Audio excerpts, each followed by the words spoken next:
own kids, and now that they're retired, they feel like, well, this doesn't really work for me. I still need to be doing something, and they have that extra time to help support a child in need.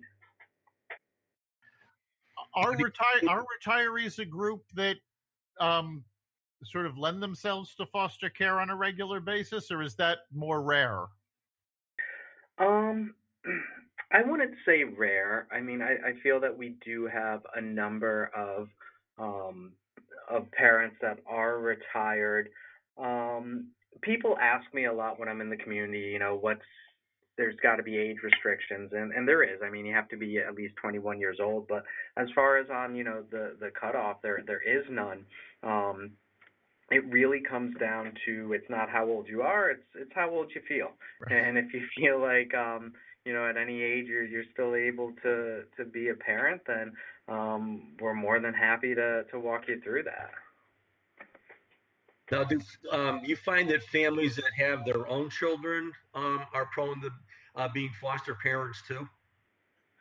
Yeah, I mean, it's definitely a mix of, um there's either people that have their own children, maybe they didn't have children, or maybe they have children but they're all adults now. It's definitely a pretty fair mix of that. Now, what's the biggest challenge that Wheeler is facing in finding foster parents? I think the biggest challenge um, comes down to just being able to reach everyone, to find them at the right time, to find them when, sometimes through the training process, things come up, and people aren't able to complete because, their career takes them one way, or something happens in the family. It's it's an awful large number of people that we need to reach just to get one family. Um, so so I think that, that's been one of the tough things, is you have a great family and they're in the class, but life happens, and then they're not able to move forward because now they have to focus on something else, um, which wasn't planned, but those things come up.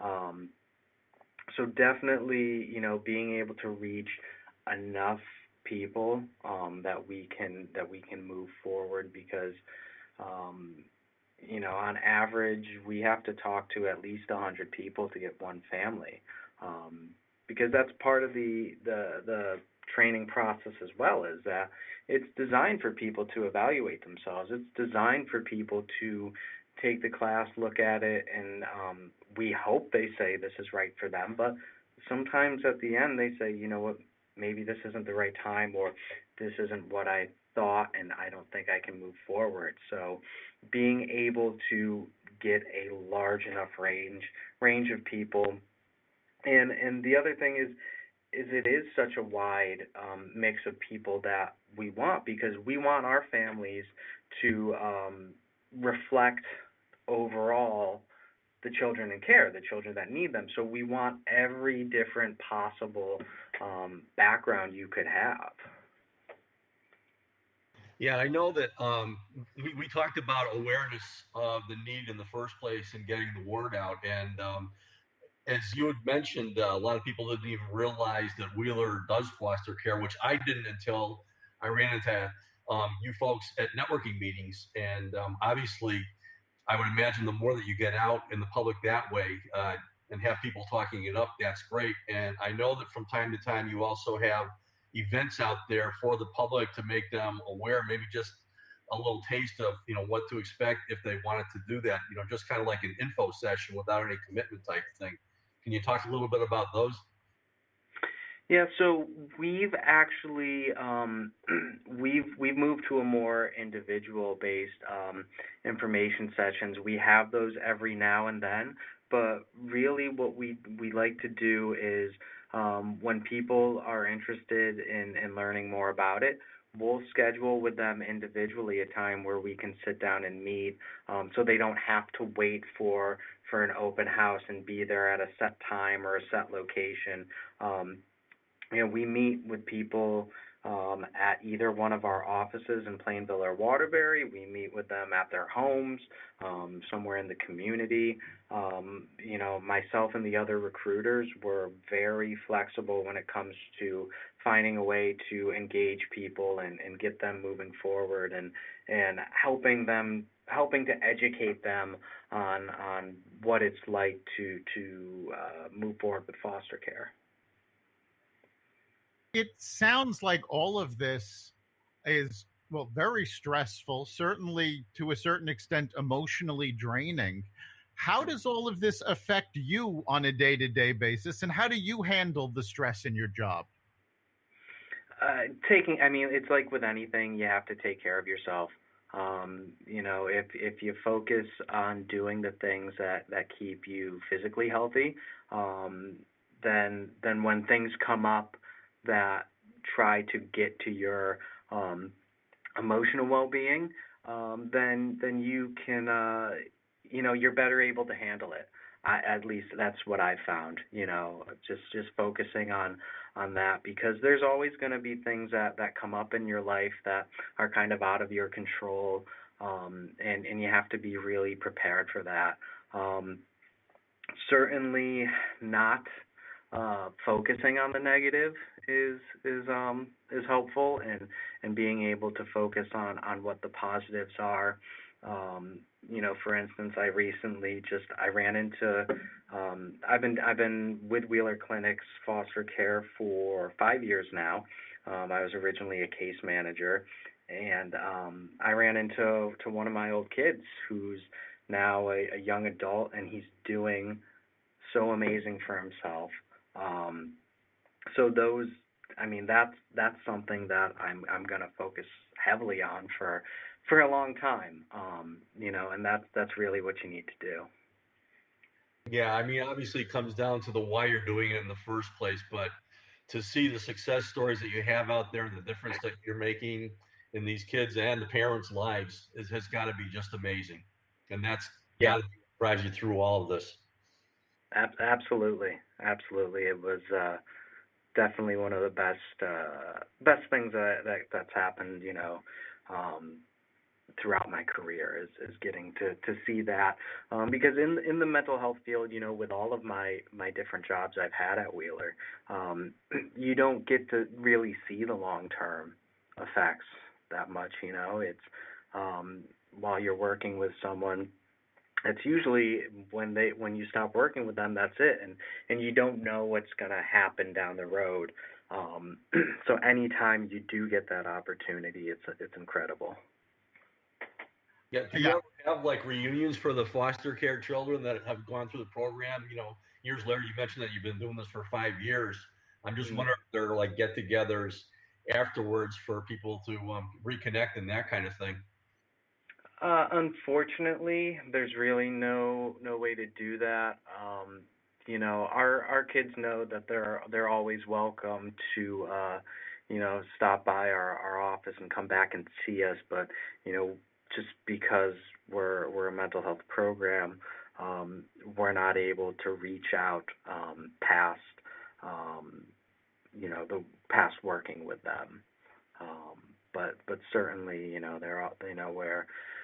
they know we're here, and we hope to see them at some point. But something formal like that isn't really possible. You mentioned earlier that the ultimate goal is to reunite these kids with their families. And this is something that if someone's separated from their families, generally there's a bad situation.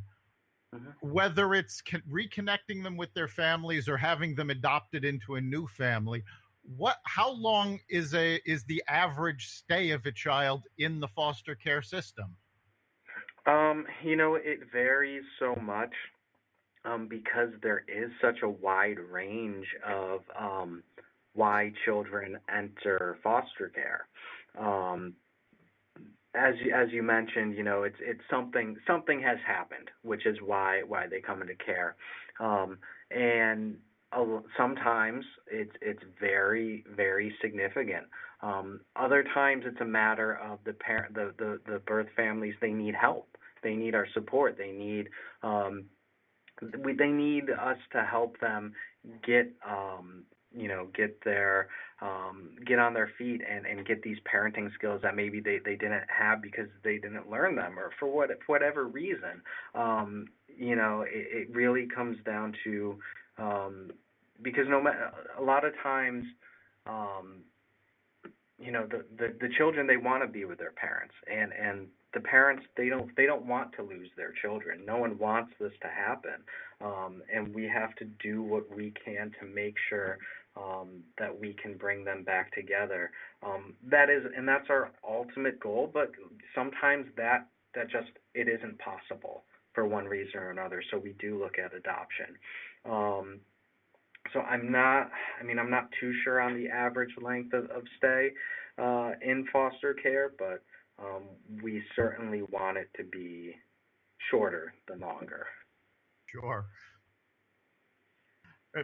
We're coming up on the end of our time. So, Chris, if somebody out there wants to get a hold of the Wheeler Clinic, they're interested in the foster care program, how can they get more information?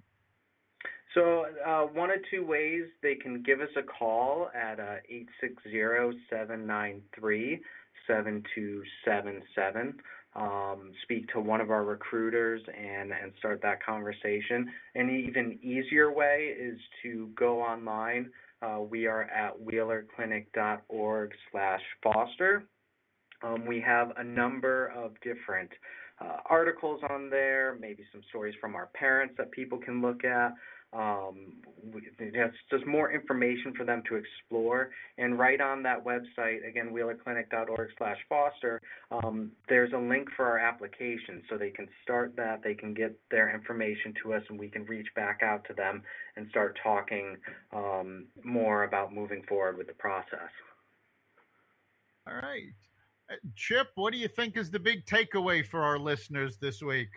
Well, obviously, there's a big need for foster care. It's just been amazing for me to meet Chris and Allison and the other people I met from Wheeler Clinic. And I would encourage people listening to this podcast today to pass along the website again. It's wheelerclinic.org, and have people go there for more information and just help to spread the word, because I think the awareness that they're there in the first place is really, really important. So if you're listening out there, help out the cause and talk to somebody about it. Yeah, definitely. I think one of our big takeaways is also these are people who are in need, both the kids and the families that they're being separated from. And it's important to remember that while we all have problems in our life, there's always somebody worse off. And if you can do something to help, by all means, you should do so. Yeah, we're definitely at a crisis within the state where we have more children than we have homes, so we need as many as possible. And as you mentioned, anything you can do, encouraging people, supporting people to get more information, and having those conversations with people about foster care is really big. Right. Chris, thanks so much for coming. We've enjoyed having you as a guest. No, well, thank you. I really appreciate you giving me the opportunity to be here today. And we look forward to having you back again. Absolutely. You've been listening to the Success Showcase. You can catch us every week at xvadio.com/podcasts. You can also find us on the Apple Podcasts app, the iTunes Store, Spotify, iHeartRadio, Google Play, and wherever you find podcasts. Remember, make this your best week ever, and make next week even better. See you then.